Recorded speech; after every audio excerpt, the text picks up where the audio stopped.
Hello, I'm Ferg. And I'm Heather. And we are new old friends. Welcome to Chapter 14 of Crimes Against Christmas.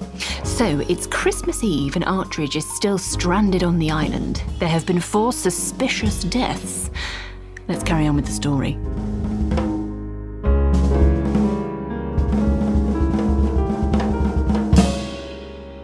Chapter 14. Poisonous Thoughts. Compiling and reviewing my list had taken a couple of hours, but hadn't really furthered my investigation along. What I needed was more evidence. I'd not learnt a thing from inspecting Drummer's body, but whatever it was that had made me seek out the American now bade me peek out at the Italian. I parted the curtains and took in the spread-eagled spectacle of Crimine once again. He hadn't moved. Mind you, it would have been terrifying if he had. The jumble of bones, clothes and blood told me nothing new, except that even docile garden wildlife would investigate carrion like their vulture cousins. Mercifully, I could see Butler coming around the side of the house. Hopefully he'd remove the body before any bigger animals took an interest. Beyond the corner which Butler had just rounded, I could see the orchard he'd led Vickers and I through on the night we arrived. It wasn't a large orchard, a collection of roughly a dozen apple and pear trees set back a few hundred yards from the house. Dotted in amongst them were a handful of statues which I took to be the ones Turtle and Michelle had remarked upon whilst they were out hunting for Drummer. In the midst of the pretty vista was a wrought-iron bench with arms painted white and depictions of fruit shaped into the metal. In its centre, someone had left a pile of smoking old carpets. As I looked more closely, the hunk of smouldering fabric revealed itself to be the old Duke, wrapped up again in yet more garish material with another of his motley-coloured fezzes on his head. The smoke was coming from a cigar the size of a young birch tree which he held chomped between his teeth. The fire and the whiskey had warmed me considerably, and I reasoned a brief stroll in the fresh winter's air would probably do my thinking organ the world of good. A little smoke wouldn't go amiss either. Butler had left a tin of my particular blend of tobacco in my room, which I had added to my pouch when I redressed this morning. I patted my pocket to make sure I had the relevant accoutrement, and made my way outside. As I did so, Vickers hove into view, returning from the direction of the jetty we'd alighted at 24 hours or so ago. It felt like I'd been on Liechtenstein much longer, though. I packed the chamber of my pipe well and lit it with a match. Outside, the late afternoon's winter air was indeed fresh, and I enjoyed drawing the smoke down into my lungs and cupping my hand around the warm bowl of wood glowing away. It's a truth universally acknowledged among us pipers, that when in possession of a good blazing pipe, it instinctively becomes the focus for all your gestures. A pipe provides perfect passage between thought and expression. And so it was that the perfectly natural impulse to greet both Vickers and Liechtenstein found itself instantly manifested in a flourish of my shank towards them. Had my pipe not been to hand, I may have been less expansive, a brief nod perhaps, and so kept myself alone to think in private. Alas, it was not to be. The priest gestured urgently for me to come to him as he joined the Duke on the bench. Liechtenstein looked none too pleased with the development, setting his jaw sternly around his cigar. His stony expression, a faultless recreation of the statues' faces over his shoulder. I'd have liked to have had the time to ask about the sculptor or sculptors responsible for the collection, but any such questions would have to wait, as Vickers was eager to talk of more recent news. "The Lord is testing us, Artridge. You mark my words, he is testing us." The priest's eyes were wild behind his circular specs, and his silvering hair was sticking out underneath his wide-brimmed black hat. His hands were a blur of motion, gesturing upwards, pointing directly at me, some general sweeps of the house and grounds, and intermittently patting his chest and ribs as if he'd misplaced something of vital importance, only to forget about it a second later. "He sees the wickedness within, and he's testing us for repentance. Those that do not, cannot, will not, he is taking. You mark my words, judgment is upon us." "Are you suggesting these deaths are the act of divine intervention, Father?" "I'm not accusing him of the acts themselves, no. He will use, what I mean to say is, there will be an instrument of his will." This babbling, taken with the look in his eyes, made me consider the possibility, for the first time really, that there might be more to Vickers than I'd thought. Could this servant of God be the instrument of his will? If so, what tune was he attempting to play? Among the many benefits of pipe smoking over the ignoble cigarette is that a well-placed puff on a pipe can buy a man time to think. People appreciate that space for rumination is needed when employing so fine a device, whereas cigarettes positively encourage inane chatter. I drew deeply and tilted my head backward in the accepted pose of a smoker at thought, and Vickers duly paused in deference. I used the break to reconsider Vickers in the role of killer. Could I discern any motive? 4 deaths so far, and now a possible pattern presented itself to me. The 7 deadly sins! Betty was the island's cook, and clearly enjoyed sampling more than her fair share of the food. Gluttony. Drummer, he was openly driven by profit and material wealth, greed or avarice, whichever you prefer. Crimine spent his entire life taking inventory of the possessions of others and then plotting to bring them into his own possession. Vainglorious envy. Princess Functifina required a little more work to fit into my theory, but I managed to eke one out. She regularly refused to lift a finger to achieve her desires, and constantly demanded and expected others to serve her needs. So, sloth. I quickly made a list of the other sins and paired them with those still alive. Lust, that must surely be Lady de Planus. Wrath, well, I'd seen both Lord de Planus and Duke Richtenstein burst into rage. Pride, Butler is certainly prideful if the princess fits the bill for sloth, and Michelle definitely shows her pride in Turtle's alleged verse prowess. Thankfully, I couldn't see a sin which would fit me, unless I was the object of lust. Even as I thought that, I realised perhaps I could also be seen as prideful if one were to squint. And if I was honest with myself, I have been known to covet the belongings of others. Well, what if Crimine was wrath and I was envy? Well, now I was giving it some thought, though, there have been moments where I've got pretty hot under the collar. At the track, for instance, when a sure thing gets edged by a nose. Or could I be wrath? I was pulled from excoriating myself from my failings by the Duke scoffing at Vickers. The old duffer had clearly taken umbrage at the religious reasoning the priest had put forward for the deaths, and was letting him know in no uncertain terms. Judgment Day! Bloody Judgment Day! What in the devil are you talking about, you utter nincompoop? I am not a nincompoop. It is the only explanation for this plague of death we're suffering. The sins of the depraved are being punished. Both of them were gesticulating wildly, arms flying within inches of each other as they sat on either end of the bench. I was concerned this could escalate to physical violence. Father Vickers' use of the phrase sins of the depraved did not escape my attention, but the Duke focused his ire on the previous sentence. The only bloody explanation? What total rotten nonsense. We already have the explanation. We do, Your Grace? Had the Duke been ahead of me this whole time? And if so, was he about to confront the murderous zealot here and now? Of course we do. I'd expect more from you, Artridge. You seemed like one of the less idiotic idiots they've brought here. It's bloody obvious what's happened. Vickers jumped to his feet, eager to finish the Duke's thought for him. He thrust a finger dramatically skyward as if he half believed he would ascend directly to heaven before our very eyes. "The Lord has struck them!" The priest's moment was punctured by the Duke using his cane to poke the cleric in the ribs, causing him to double over from the waist. Oh, do shut up! He struck me! Artridge, you saw? He struck me! He struck a servant of God! You are evil, sir! If Vickers' eyes had been wild before, they were positively feral now. They were bulging out of his skull so much I feared they may actually push his glasses off his nose. Evil seems a bit strong, doesn't it, Vickers? I offered, trying to soothe the situation with semantics. More of a poke than a strike, I'd say. Struck, poke, what does it bloody matter?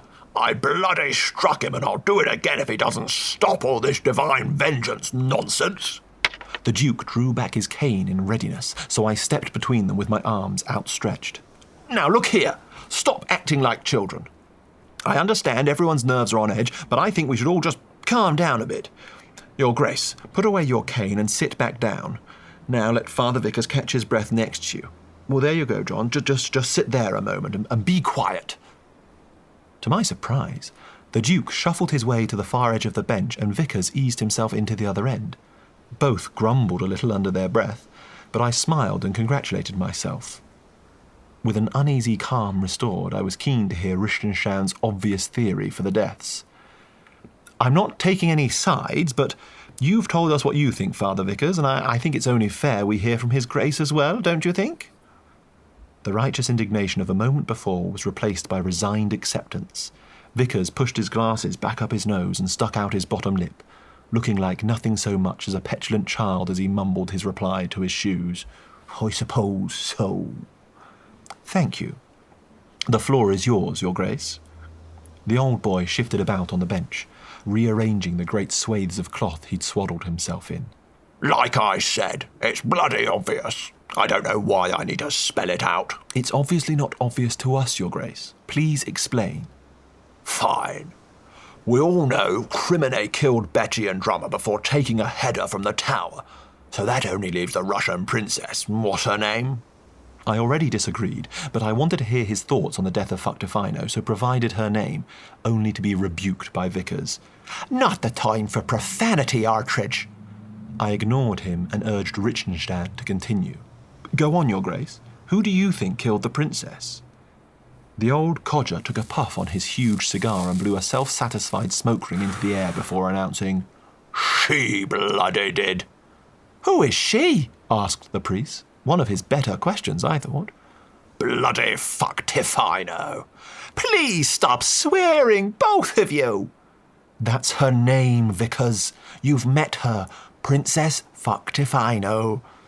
"What do you mean, Your Grace? Are you saying she committed suicide?" He lifted his fez to rub the top of his head. What little hair he had was white and wavy, but so fine as to be almost invisible.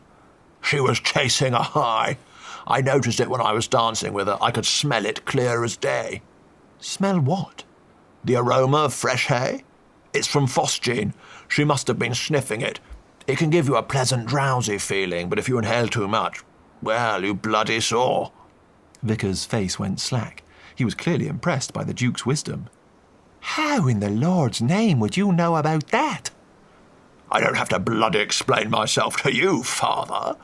But since you ask, chemistry was a hobby of mine as a younger man, and I was good at it." I didn't buy that Fuctifino would have been blithely getting high that early in the morning, although she was so desperate for her vodka that even complaining about the taste didn't stop her. Still, if phosgene was what killed her, I didn't think she'd inhaled it intentionally. "Your Grace, could you disguise phosgene in alcohol?" "You could, but it would dull its effect and take longer to work. Plus, you'd have to use bloody strong alcohol." "Oh, I see, Artridge." "See what?" exclaimed the priest, agitated, his face taut once more, his hands gripping the arm of the bench. "What are you saying, Artridge?" "He's suggesting the princess dumped the bloody phosgene in her vodka, hoping for a gentle way out. Do you think she was working with Crimine then? Bloody foreigners all in it together and that." "That's not quite what I'm saying, Your Grace." "You don't think the phosgene was in the vodka?" "You're the chemist, Duke Richtenstein. I bow to your knowledge on that. What I'm saying is Princess Fuctifino was so proud and slothful—" I risked a quick glance at Vickers, but he gave away no obvious reaction. "I don't believe she ever prepared her own drink in her life." "So you think it's one of the bloody staff?" As he said this, the Duke leaned forward, his face open and without its usual grimace. He was eager to discuss the matter further, but at the other end of the seat Vickers had thrown himself to his feet and had his hand raised to the heavens once more. This time, though, he was slowly backing away from Richtenstein and me, edging towards the house. "Oh, Lord, please protect me from this evil." "What's wrong, Father? Sit down." "I will not sit with serpents. Can you not see, Artridge? Tear the scales from your eyes and look upon the face of death." "Artridge, take my cane and give him a quick one to the gut. That'll shut the bloody idiot up again," the Duke advised with a cheery brutality. "Stop it, the pair of you!" I shouted with as much force that I could muster, and impatiently gestured with my pipe for Vickers to rejoin the old man on the bench. But he lowered his hand to me, palm out, and with the other reached under his shirt to fondle the crucifix around his neck. "I will not stop, Mr. Artridge. The only thing necessary for the triumph of evil is that good men do nothing. I will not do nothing. I name it. He is evil. Duke Richtenstein, you must confess and repent your sins before God." This tirade had brought the Duke clambering to his feet, and I had to step back between the pair. Vickers was waving his hands and pouring his cross at one side. Meanwhile, Richtenstein was trying to swipe and poke with his cane as much as his balance allowed. "What bloody sins, you batty coot!" raged the Duke, cigar in one hand, cane waggling in the other. "4 murders!" replied the priest with a defensive thrust of his crucifix. Don't be bloody ridiculous. Another lunge of the cane. You've been moaning about all of us uninvited guests the whole time we've been here. You don't have a good word to say about anybody. Vickers was aggressively making the mark of the cross in the air in front of him, and the Duke kept swinging his cane for his outstretched hand. You disappear after who knows where. It was you who said Drummer killed Betty when Crimine died. You jumped on the neat explanation his death provided, and now you're trying to pass this fourth death off as unintentional suicide. I was doing my best to physically separate the two, and found myself being alternately blessed and thwacked in the process. You're talking bloody nonsense. How can I possibly overpower Drummer or make Crimine jump from the roof? I'm an old man! You just said you were a gifted chemist. You could use your drugs, of course. You know the house and the island. You could easily get to wherever you needed to be in order to slip a powder into a snack here, a solution into a drink there. That is what is obvious to me. Well, what about you? Spouting off about being a bloody instrument of God's will. Maybe you're on some divine rampage, ticking off sinners. Artridge thinks so, don't you, Artridge? Pride, sloth. I heard you, saw you looking at him. You think the priest's guilty, don't you? Both faces paused in their impassioned accusations and turned to me, the piggy in the middle. I extricated myself from their arms and stepped back, having no wish to publicly point the finger in either direction. They'd each made some pretty good points. The use of drugs hadn't occurred to me before, but now that it did, it rubbished all my previous thoughts about who could and couldn't have done it. In fact, far from narrowing my suspects down to a straight choice between these two, suddenly I had to consider the fact that anyone could be the killer.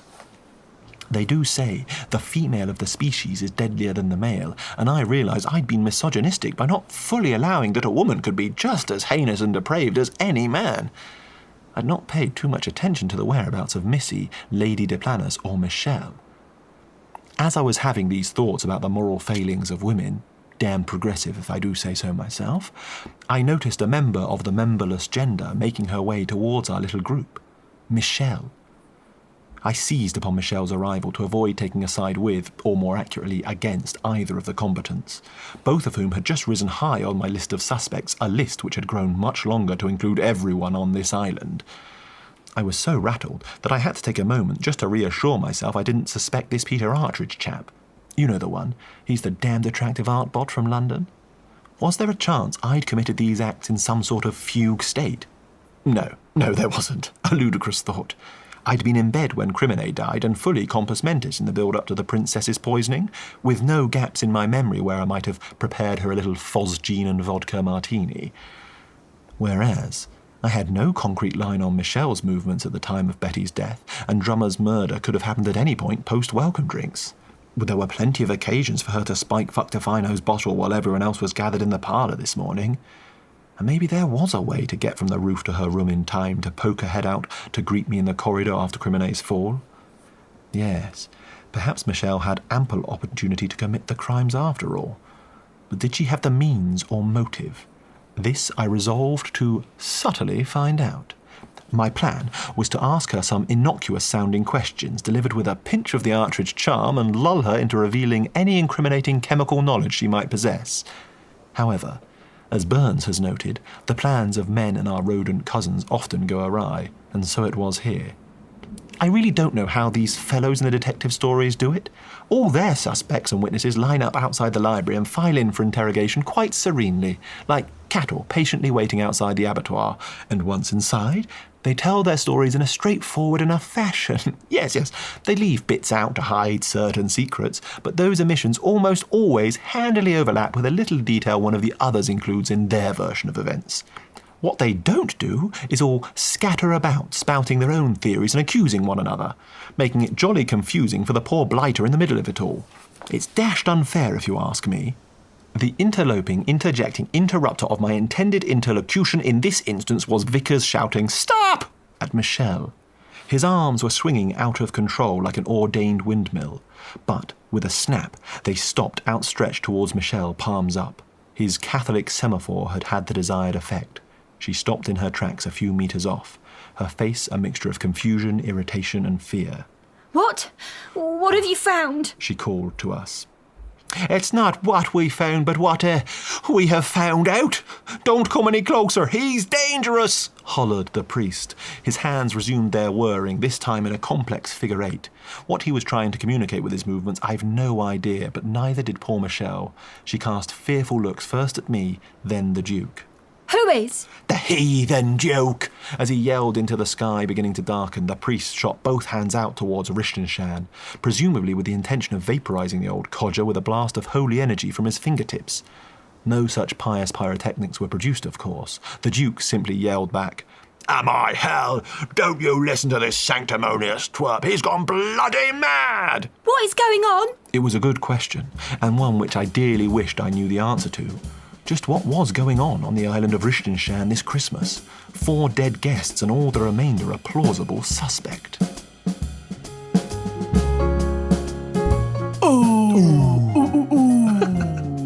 Has that changed who you think the killer is? Has it? Hit us up on social media and let us know. We'll see you tomorrow. Bye. Bye.